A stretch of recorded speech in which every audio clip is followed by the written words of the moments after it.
سلام دوستان عزیز، خدا کنه جور و سعادت و سلامت باشید. خوش آمدید یکی از جدیدترین یوتیوب چنل در سطح افغانستان. دیگر هیچ وقت ویدیو نگذاشتیم، اما یک ویدیو گذاشتیم او شورت دستیانه کوتاه. ویدیوهای ما مشخص نیست، هم یک روز تفریح میریم یوتیوب پر میکنیم، هم یک روز چکر میریم پر میکنیم، هم یکان روز برایتان تیک تاک جور میکنیم.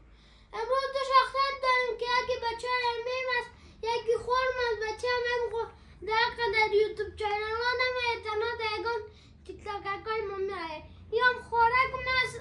حدیر محمد سلام علیکم. سلام دوستان عزیز، خوب است؟